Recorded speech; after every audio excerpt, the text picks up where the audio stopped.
नमस्कार दोस्तों।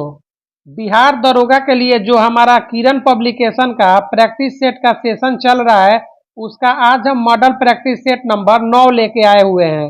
दोस्तों, अगर आप बिहार दरोगा की प्रिपरेशन कर रहे हैं या बिहार एसएससी सीजीएल का, तो निश्चित तौर पर ये वीडियो आपके लिए काफ़ी महत्वपूर्ण होने वाला है। दोस्तों, अगर आप चैनल पे नए आए हुए हैं तो इसको सब्सक्राइब जरूर कर दीजिएगा।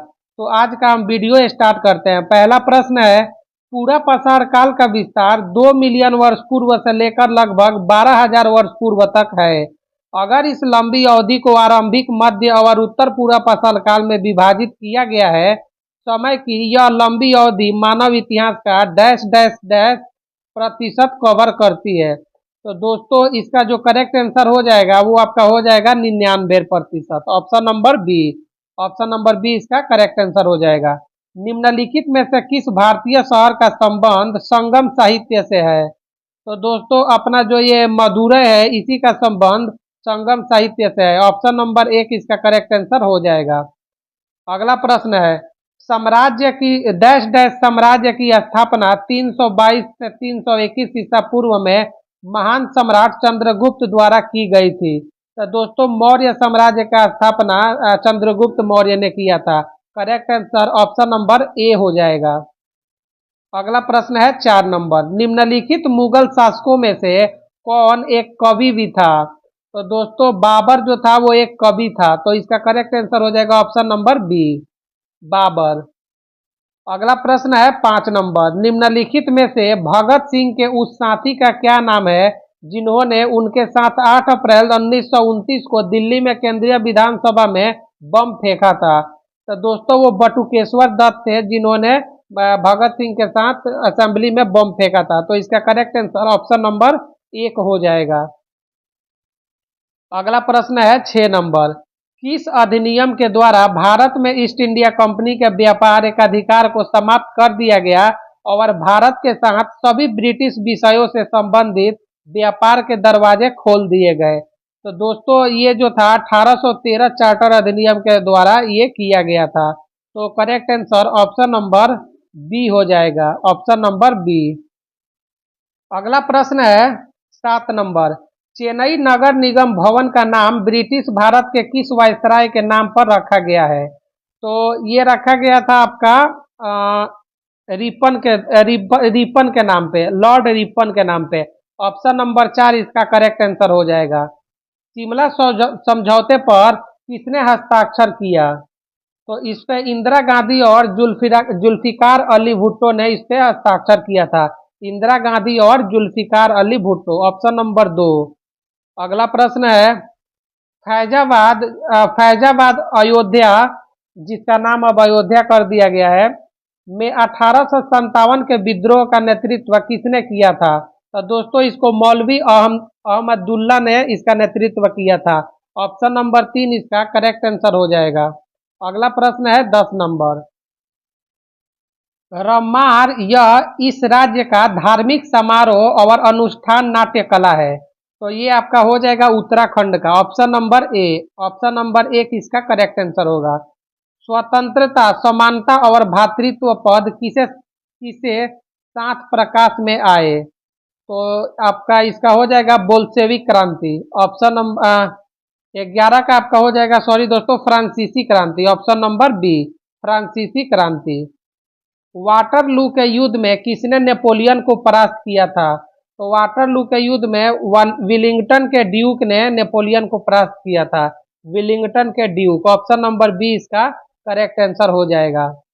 अगला प्रश्न है 13 नंबर, भारतीय संविधान का कौन सा अनुच्छेद राज्य को नागरिकों के लिए समान नागरिक संहिता के लिए प्रयास करने का निर्देश देता है? तो ये आपका इसका हो जाएगा आपका अनुच्छेद जो 44 है, जिसका यूसीसी, ये इसका करेक्ट आंसर हो जाएगा। ऑप्शन नंबर एक, अनुच्छेद 44।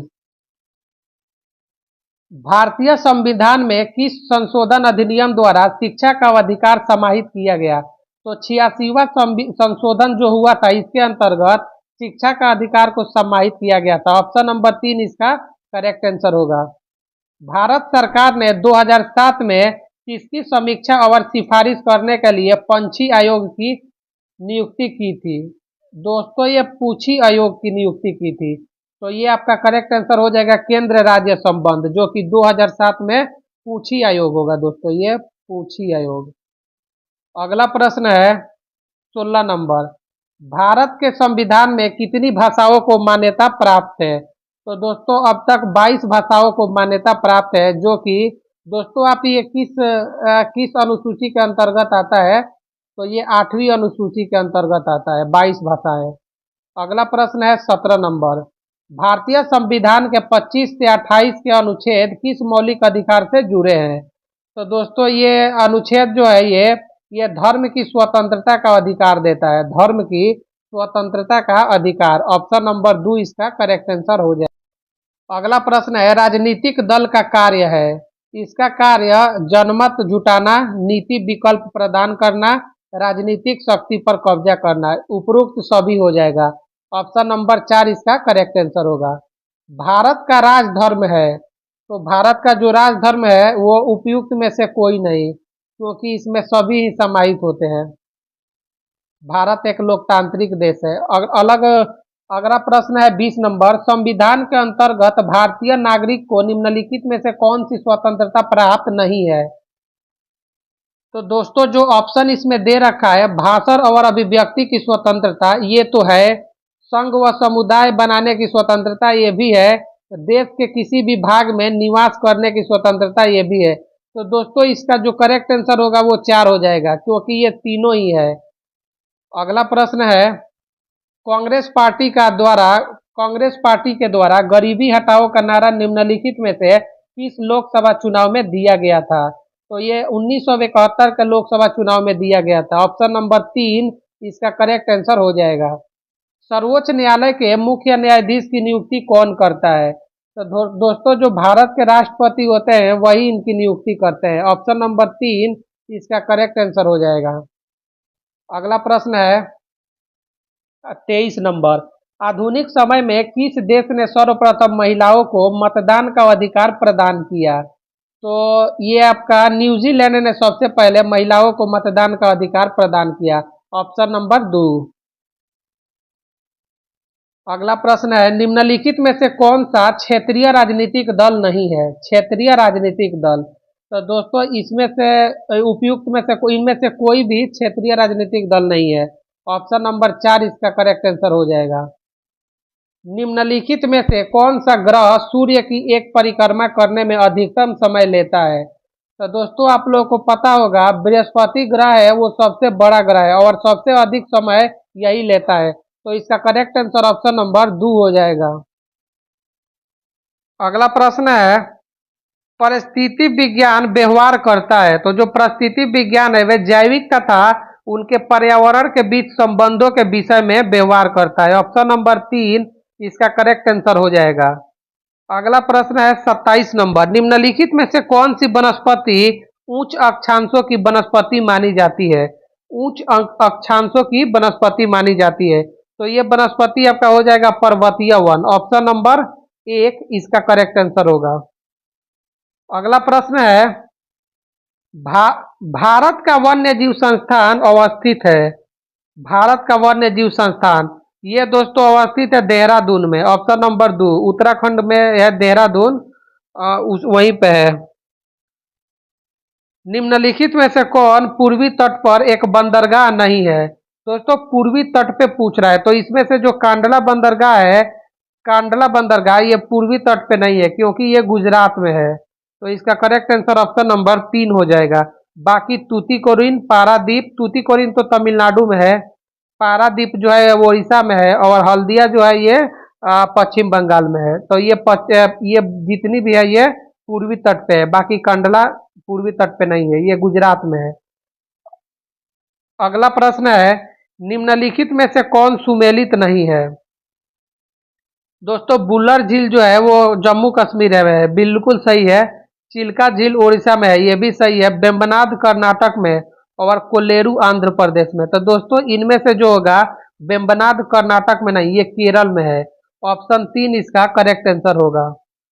अगला प्रश्न है 31 नंबर। 2011 की जनगणना के अनुसार केरल के बाद किस राज्य की साक्षरता दर सर्वाधिक है?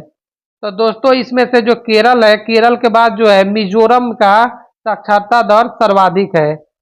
ऑप्शन नंबर एक इसका 91.4 के समथिंग है। आप लोग एक बार करेक्ट देख लीजिएगा।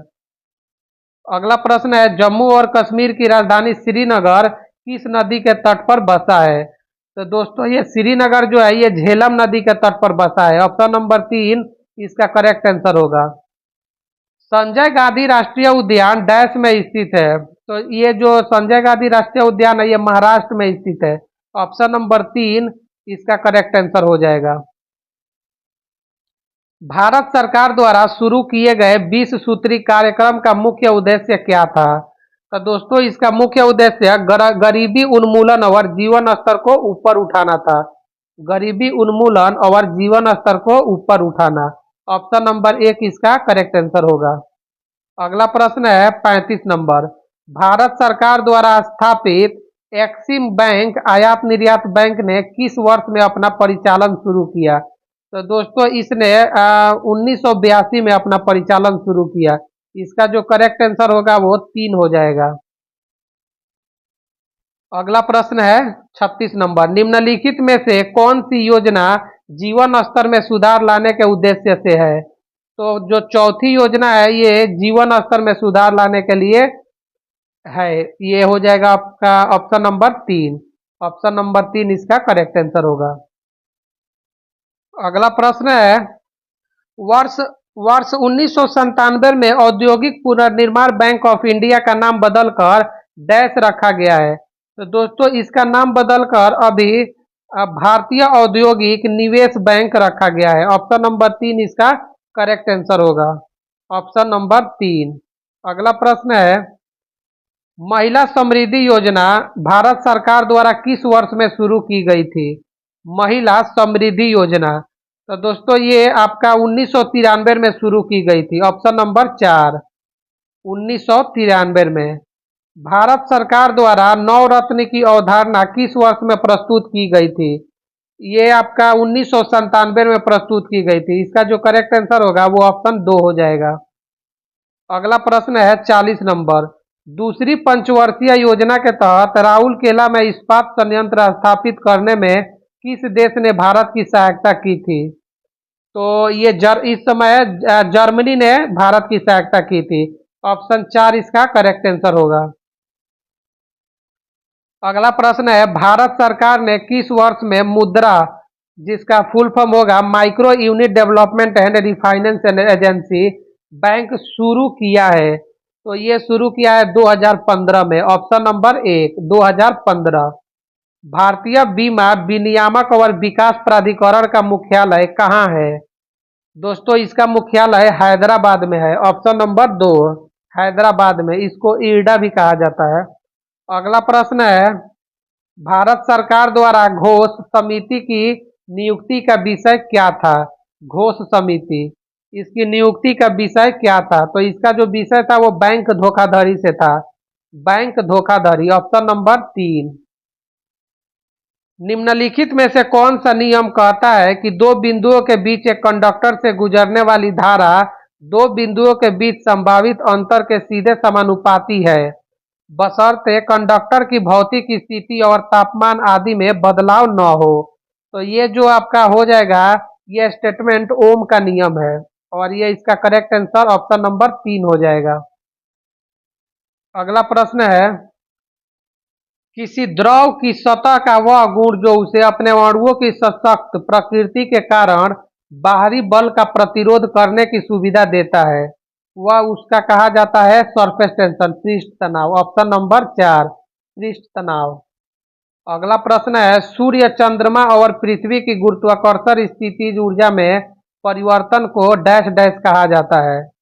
सूर्य चंद्रमा और पृथ्वी की गुरुत्वाकर्षण स्थितिज ऊर्जा में परिवर्तन को डैश डैश कहा जाता है। इसको टाइडल फोर्स ज्वारीय बल कहा जाता है। ऑप्शन नंबर दो टाइडल फोर्स। अगला प्रश्न है, उस विद्युतीय क्षेत्र का गुण क्या है जिसे बल की ऐसी विद्युत रेखाओं की संख्या के रूप में जाना जा सकता है जो किसी दिए गए क्षेत्र को प्रतिच्छेदित करती हो? तो उसको हम लोग क्या कहते हैं? इसका आपका हो जाएगा इलेक्ट्रिक फ्लक्स।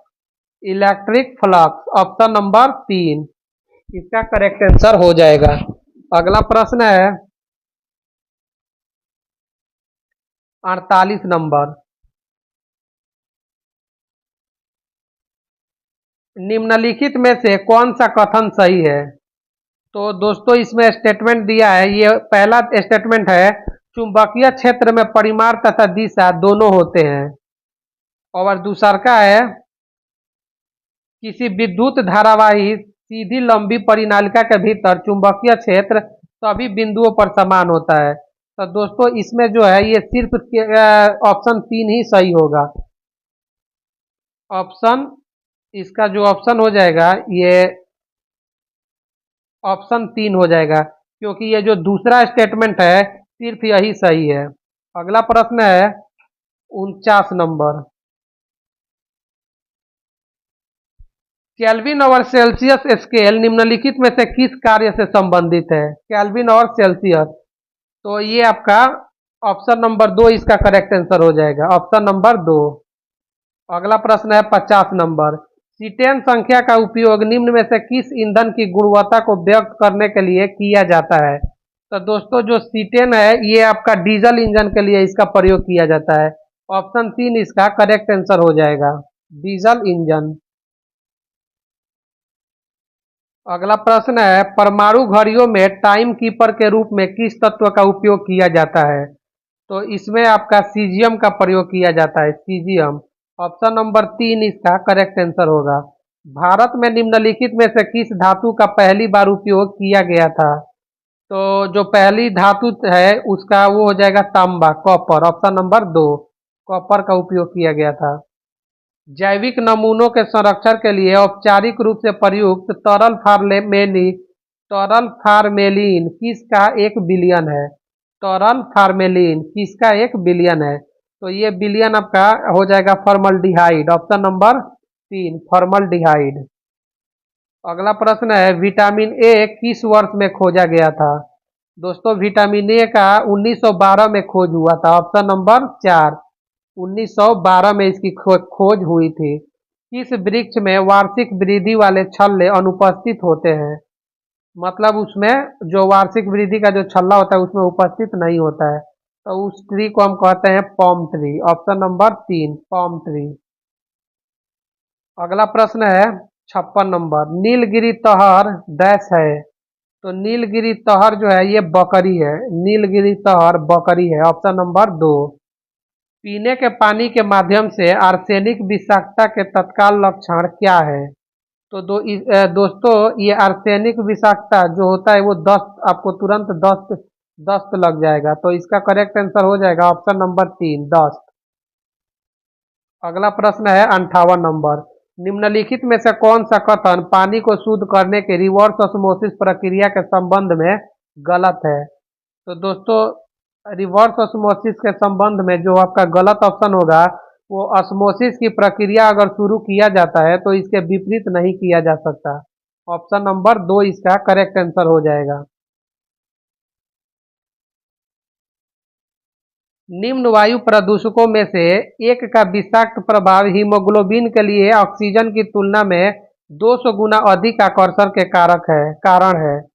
तो इसके जो मेन कारण है दोस्तों वो कार्बन मोनोऑक्साइड होता है, ऑप्शन नंबर 2 इसका करेक्ट आंसर हो जाएगा, कार्बन मोनोऑक्साइड। पौधों की मृदा रहित खेती को क्या कहा जाता है? इसको हाइड्रोपोनिक्स कहा जाता है, ऑप्शन नंबर 3, हाइड्रोपोनिक्स।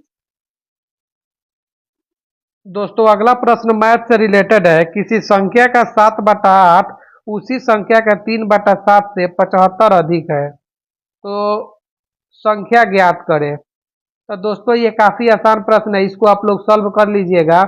ये इसका जो करेक्ट आंसर है वो मैं बता देता हूँ, इसका आंसर 1 हो जाएगा। अगला प्रश्न है 50 प्रेक्षकों का औसत 60 है, यदि प्रत्येक प्रेक्षकों में 10 जोड़ दिया जाए तथा 2 से गुणा कर दिया जाए तो नया औसत क्या होगा? तो दोस्तों इसको आप लोग सॉल्व कर सकते हैं। दोस्तों एक बार इसको समझ लीजिए, क्योंकि ये प्रश्न थोड़ा सा दोस्तों प्रश्न बोल रहा है कि 50 प्रेक्षकों का औसत 60 है, यदि प्रत्येक प्रेक्षकों में 10 जोड़ दिया जाए तो 60 में अगर 10 जोड़ दिया जाए और बोल रहा है तथा 2 से गुणा कर दिया जाए, 2 से गुणा कर दिया जाए, तो नया औसत क्या होगा? तो ये आपका हो जाएगा 70 इंटू 2 बराबर 140, 140 इसका करेक्ट आंसर हो जाएगा, ऑप्शन नंबर 3। अगला प्रश्न है दोस्तों 63 नंबर। एक कस्बे की वर्तमान जनसंख्या 75,000 है। जनसंख्या पहले वर्ष 10% बढ़ती है और दूसरे वर्ष 10% कम होती है। तो दोनों वर्ष बाद कस्बे की जनसंख्या ज्ञात कीजिए। दोस्तों ये काफी आसान प्रश्न है। 75,000 दिया हुआ है और इसमें पहले वर्ष 10% बढ़ता है तथा दूसरे वर्ष 10% घटता है। बाकी इसमें सिर्फ कैलकुलेशन है। अगर आप इसको सॉल्व करेंगे तो इसका 74,250 आंसर आ जाएगा, ऑप्शन नंबर 2। अगला प्रश्न है, एक वस्तु को 55 रुपए में बेचने पर 10% का लाभ होता है। उस वस्तु को 58 रुपए में बेचने पर लाभ कितना होगा? दोस्तों अगर 55 रुपए में बेचते हैं तो 10% का लाभ होता है। तो अगर 58 में बेचेंगे और उसके बाद क्रॉस इसका मल्टीप्लीकेशन कर लेंगे, 110 गुणे 58 और बाटा 55। तो 11 से अगर इसको हम कट करें तो 10 बार में चला जाएगा और ये 5 बार में, और 5 से ये 2, तो इसका जो हो जाएगा 8 दूना 16, 116। मतलब ये है कि 16% का लाभ होगा। ऑप्शन नंबर 3 इसका करेक्ट आंसर हो जाएगा, ऑप्शन नंबर 3 करेक्ट आंसर हो जाएगा। अगला प्रश्न है 65 नंबर। साधारण ब्याज पर निवेशित एक धनराशि 6 वर्षों में स्वयं की दोगुनी हो जाती है, यह कितने समय में स्वयं की 4 गुनी हो जाएगी? तो दोस्तों ये जो प्रश्न है, साधारण ब्याज पर निवेशित एक धनराशि 6 वर्षों में स्वयं की दोगुनी हो जाती है, यह कितने समय में स्वयं की 4 गुनी हो जाएगी? तो दोस्तों ये आपका इसका 18 वर्ष आंसर हो जाएगा। ये काफी आसान है, ये आप लोग कर लीजिएगा। इसका आंसर 18 वर्ष आएगा। अगला प्रश्न है, दो नल एक टंकी को क्रमशः 12 और 15 में अलग अलग भर सकते हैं। पूरा भरने के बाद टंकी को एक पाइप द्वारा 20 मिनट में खाली किया जा सकता है। जब टंकी खाली थी जब टंकी खाली थी जब टंकी खाली थी तो सभी तीनों नलों को एक साथ खोल दिया गया है, कितनी देर में टंकी भर जाएगी? दोस्तों इस प्रकार का प्रश्न मैंने प्रीवियस वाला प्रैक्टिस सेट में भी करवाया था। इसका मैं सिर्फ आंसर बता देता हूँ। इसका जो करेक्ट आंसर होगा दोस्तों ये 10 मिनट आएगा। आप लोग इसको सॉल्व कर लीजिएगा। अगला प्रश्न है, आदि आदि शब्द युग्म का सही अर्थ है। तो आदि आदि शब्द का आरंभ अभ्यस्त हो जाएगा, ऑप्शन नंबर 2 आरंभ अभ्यस्त। इतिहास को जानने वाला सॉरी दोस्तों, इतिहास को जानने वाला के लिए एक शब्द होगा, तो उसका हो जाएगा आपका इतिहासज्ञ, ऑप्शन नंबर 3 इतिहासज्ञ। अगला प्रश्न दोस्तों ग्रामर से है, select the correct passive form of the sentence. इसमें एक्टिव में दे रखा है, Robert can speak 3 languages fluently. तो इसका जो आपका एक्टिव फॉर्म में दिया है, इसका जो पैसिव हो जाएगा वो आपका होगा 3 languages can be spoken fluently by Robert. Option number ए इसका करेक्ट आंसर हो जाएगा, ऑप्शन नंबर ए। अगला प्रश्न है, pick out the correct alternative that complete the sentence which is change into an indirect narration. तो दोस्तों इसमें डायरेक्ट स्पीच में दे रखा है जो स्टेटमेंट है, Kamini said to me why did not you change your cloth, Kamini asked me. तो दोस्तों इसका जो आपका करेक्ट आंसर होगा वो आपका हो जाएगा why why I had not changed my cloth, option number A. Option number एक इसका करेक्ट आंसर होगा। अगला प्रश्न है, बरौनी तेल शोधक कारखाना की स्थापना किस देश के सहयोग से हुई थी? दोस्तों इसकी स्थापना सोवियत संघ के सहयोग से हुआ था, ऑप्शन नंबर 3 इसका करेक्ट आंसर हो जाएगा, सोवियत संघ। बिहार में स्थापित विद्युत क्षमता का मुख्य स्रोत क्या है? तो इसका जो प्रमुख स्रोत हो जाएगा वो ताप विद्युत होगा, ऑप्शन नंबर बी ताप विद्युत। अगला प्रश्न है, बिहार में रुग्ण उद्योग में सबसे अधिक हिस्सा किसका है? रुग्ण उद्योग में सबसे अधिक हिस्सा किसका है? तो इसमें चीनी मिल का है, ऑप्शन नंबर 3 चीनी मिल का। 2011 की जनगणना के अनुसार निम्नलिखित में से किस राज्य में बाल लिंग अनुपात उच्चतम है? तो बाल लिंग अनुपात जो होगा वो छत्तीसगढ़ में, इसमें जो दे रखा है इसमें छत्तीसगढ़ का उच्चतर होगा। ऑप्शन नंबर एक। भारत के पहले गीगा स्केल सुपर कंप्यूटर का नाम क्या है? तो दोस्तों भारत का ये परम 8000 जो है, यह सुपर कंप्यूटर का नाम, पहला नाम है परम 8000। ऑप्शन नंबर एक इसका करेक्ट आंसर हो जाएगा। पाठ, एसएमएस, ईमेल और चैट भाषा में आरएसवीपी का संक्षिप्त नाम क्या है? तो इसका संक्षिप्त नाम आपका हो जाएगा कृपया जवाब दें। ऑप्शन नंबर दो, कृपया जवाब दें। भारत का पहला डिजिटल जांच केंद्र डैश में स्थापित किया गया था? ये गुरुग्राम में स्थापित किया गया था। ऑप्शन एक इसका करेक्ट आंसर हो जाएगा, गुरुग्राम। अगला प्रश्न है अगला प्रश्न है 78 number. Birbal Sahni institute of palaeo science यहाँ स्थित है? ये दोस्तों लखनऊ में स्थित है। ऑप्शन नंबर दो इसका करेक्ट आंसर हो जाएगा। भारतीय सेना के संदर्भ में निम्नलिखित में से कौन सा जोड़ी सही नहीं है? तो इसमें से जो पश्चिमी कमान जयपुर है, ये इसका सही नहीं है।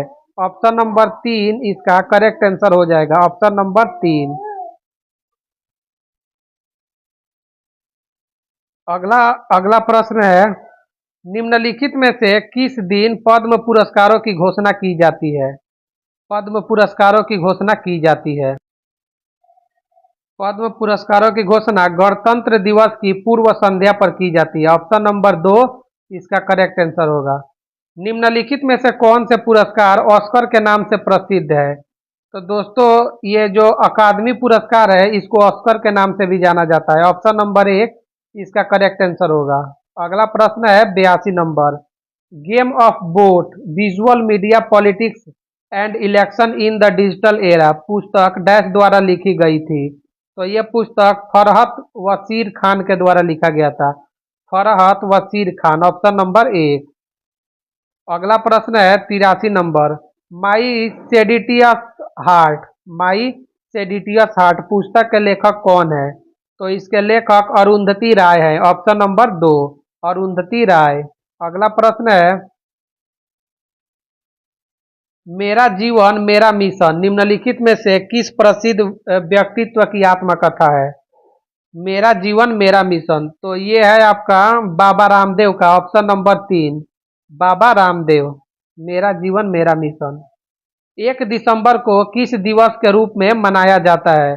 दोस्तों 1 दिसंबर को विश्व एड्स दिवस के रूप में मनाया जाता है। ऑप्शन नंबर एक इसका करेक्ट आंसर होगा। रेपसीड मस्टर्ड का राष्ट्रीय अनुसंधान केंद्र भारत के निम्नलिखित में से किस राज्य में स्थित है? रेपसीड मस्टर्ड का, तो ये राजस्थान में स्थित है। ऑप्शन नंबर एक इसका करेक्ट आंसर होगा, राजस्थान। अंतर्राष्ट्रीय सामुद्रिक संगठन का सचिवालय डैश में स्थित है? अंतर्राष्ट्रीय सामुद्रिक संगठन का सचिवालय ये लंदन में स्थित है। ऑप्शन नंबर एक। ऑप्शन नंबर तीन, ऑप्शन नंबर तीन इसका करेक्ट आंसर होगा, लंदन। अगला प्रश्न है, अंतर्राष्ट्रीय दूरसंचार संघ संयुक्त राष्ट्र की एक विशेष एजेंसी का मुख्यालय स्थित है? तो इसका जो मुख्यालय है जेनेवा में स्थित है। ऑप्शन नंबर तीन, जेनेवा। निम्न में से कौन सा संगठन रेड लिस्ट इंडेक्स तैयार करता है, जो विभिन्न नामावली समूहों में वास्तविक रुझानों और समग्र रूप में जैविक विविधता के लिए एक स्पष्ट दृश्य प्रदान करती है? तो ये दोस्तों IUCN करती है, IUCN। ऑप्शन नंबर एक इसका करेक्ट आंसर है। किस टूर्नामेंट का आदर्श वाक्य है, मुझे जीतने दो, लेकिन अगर मैं नहीं जीत सकता तो मुझे इस प्रयास में बहादुर बनने दो? दोस्तों इसका जो आपका करेक्ट आंसर होगा, ये special Olympic world game. Option number चार, स्पेशल ओलंपिक वर्ल्ड गेम। अगला प्रश्न है, ला लीगा शीर्षक ला लीगा शीर्षक डैश के साथ जुड़ा हुआ है? ये फुटबॉल के साथ जुड़ा हुआ है। ऑप्शन नंबर दो इसका करेक्ट आंसर होगा। राजीव गांधी खेल रत्न पुरस्कार से सम्मानित होने वाली पहली भारतीय महिला पैरा एथलीट कौन बनी है?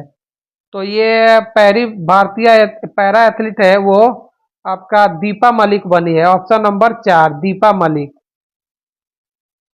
अगला प्रश्न है, ऑपरेशन ब्लू स्टार भारतीय राजनीति की निम्नलिखित में से किस घटना से संबंधित है? तो जो ऑपरेशन ब्लू स्टार है, स्वर्ण मंदिर का सैन्य छापा, ऑप्शन नंबर 3, स्वर्ण मंदिर का सैन्य छापा। अगला प्रश्न है, ऑपरेशन सेव कुरमा का संचालन किया गया। ऑपरेशन सेव कुरमा, इसका संचालन, इसका आपका हो जाएगा जीवित कछुओं का अवैध व्यापार, ऑप्शन नंबर 3, जीवित कछुओं का अवैध व्यापार। अगला प्रश्न है 95 नंबर, भारतीय चुनाव आयोग द्वारा जारी आंकड़ों के अनुसार 2024 के लोकसभा चुनावों के दौरान देश में महिला मतदाताओं का प्रतिशत सबसे अधिक निम्न में से किसमें था? तो ये पुडुचेरी में था, ऑप्शन नंबर 1, पुडुचेरी। अगला प्रश्न है 96 नंबर, हाल ही में किस देश ने दुनिया की सबसे तेज high speed train CR 405 prototype launch की है? तो ये किया है चीन ने, ऑप्शन नंबर 2, चीन ने लॉन्च किया है। अगला प्रश्न है 97 नंबर, केंद्रीय बजट 2025-26 में विकास के 4 इंजनों में से एक क्या है? तो दोस्तों इसमें से MSME है, सूक्ष्म लघु और मध्यम उद्योग, MSME। ऑप्शन नंबर 4 इसका करेक्ट आंसर होगा। अगला प्रश्न है, वैश्विक व्यापार में डैश बाजार हिस्सेदारी के साथ भारत वैश्विक स्तर पर वस्त्र और परिधान का छठा सबसे बड़ा निर्यातक है। तो ये आपका हो जाएगा 3.9%, 3.9%, ऑप्शन नंबर 2। अगला प्रश्न है 99 नंबर, आर्थिक सर्वेक्षण 2024-25 के अनुसार कृषि क्षेत्र का फाइनेंस ईयर 2024 में GDP में योगदान लगभग कितना प्रतिशत था? तो ये उस समय ये था 16%, ऑप्शन नंबर 1, 16%। दोस्तों आज का अंतिम प्रश्न है 100 नंबर, गोल्डन ग्लोब्स पुरस्कार में द ब्रूटलिस्ट के लिए मोशन पिक्चर ड्रामा में सर्वश्रेष्ठ पुरुष अभिनेता का पुरस्कार किसने जीता है? तो ये जीता है, सर्वश्रेष्ठ पुरुष का अभिनेता का जो पुरस्कार है ये एड्रियन ब्रॉडी ने जीता है। ऑप्शन नंबर 4 इसका करेक्ट आंसर हो जाएगा, एड्रियन ब्रॉडी। दोस्तों आज का हमारा जो 100 प्रश्न का सेशन है वो समाप्त होता है। अगर आपको वीडियो अच्छी लगी हो और आपको लगता हो कि मतलब आपके लिए हेल्पफुल है तो कृपया वीडियो को लाइक कर दीजिएगा, चैनल को सब्सक्राइब जरूर कर दीजिएगा और बेल आइकन को प्रेस कर दीजिएगा ताकि जब भी कोई वीडियो डाला जाए तो नोटिफिकेशन आपके पास सबसे पहले चला जाए। तो दोस्तों आज का हमारा सेशन यहीं पे समाप्त होता है, मिलते हैं कल। थैंक यू दोस्तों।